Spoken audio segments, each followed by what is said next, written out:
Welcome to the next in the series of DEC films. This time I'm going to discuss barrier isolation and containment and its use in the pharmaceutical and chemical industries.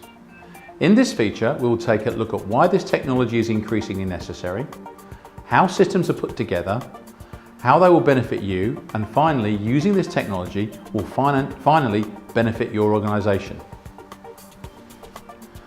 What is containment and why do we need it in pharmaceutical production? Well, it all comes back to understanding how pharmaceutical products are manufactured. In previous shows we explained that finished pharmaceutical products, tablets etc. are made up of excipients, the non-active ingredient, the active pharmaceutical ingredients.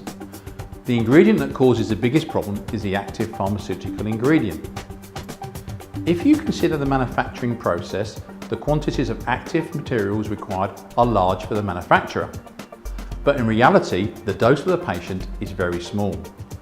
This means that staff handling the product can only be exposed to a very small quantity, the active ingredient. This is at a point where the product will do no harm to the operator. This is called the operator exposure limit. For some potent compounds, that can be in nanogram levels. To understand what that means, take an Olympic-sized swimming pool and add 1 grain of salt.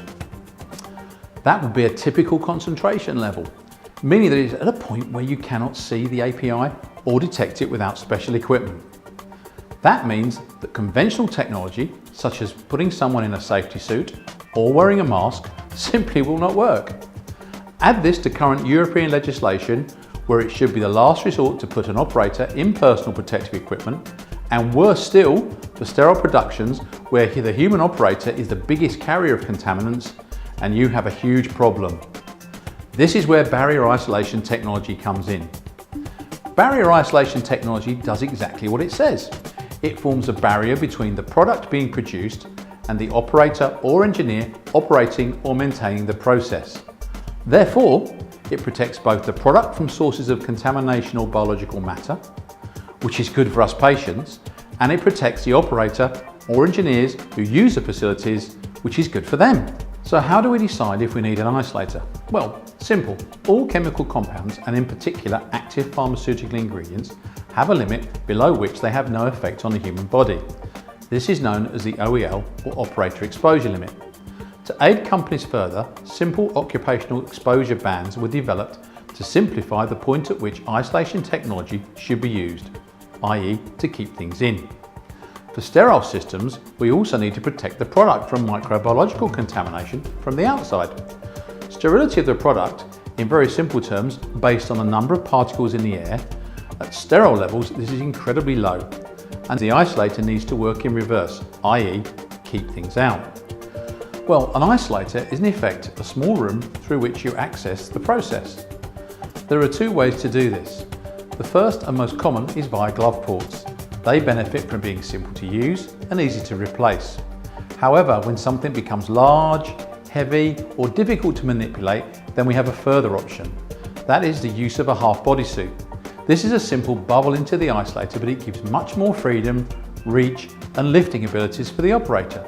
So how do we arrive at the right solution for any given process or item of equipment? Well, that is where the skill of the design team comes in, and there is no one way of building these systems.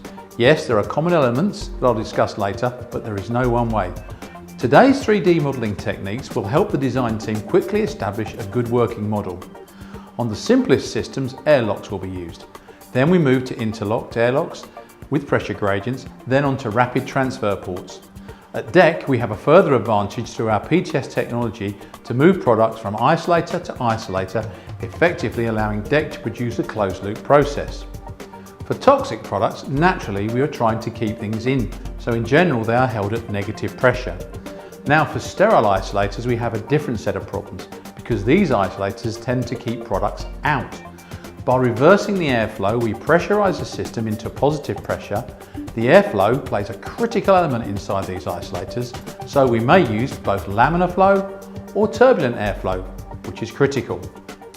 Now, for you technocrats out there and experts on sterile production, yes, I know it's not quite as simple as that. but there are an entire raft of regulations and process requirements for different grades of sterile processes. For those who are interested, a good start is the ISPE Guide to Sterile Manufacturing, 2nd edition, released in 2011. The final caveat is perhaps the biggest of all. That is a very large cost saving that can be achieved using barrier isolation technology. In recent years, there have been papers done by the likes of Boehringer Ingelheim and others in the USA that confirm this point. Also, the regulatory authorities both in the USA and Europe are also starting to look very closely at non-isolated systems to determine if producers are really in control of their processes. There really is no reason not to isolate from any perspective. Barrier isolation can benefit your business in many ways, including simplifying your process, giving you closed systems with no cross-contamination, safe process manipulation, more operator comfort, much more rapid batch turnarounds, freedom of staff to move, increased productivity, less waste generation, processing of toxic and sterile products, reduced revenue and capital cost, and reduced failures. I hope you have found this show both challenging and fascinating, and you have learned that this subject is not simple but requires significant skill and expertise to get it right, and that there is no one way of tackling a problem. If you have found this interesting and wish to contact DEC with regards to your specific containment problem, then feel free to contact our team at the address below. Until then, I look forward to seeing you next time on Biz2Biz TV. Thank you for watching.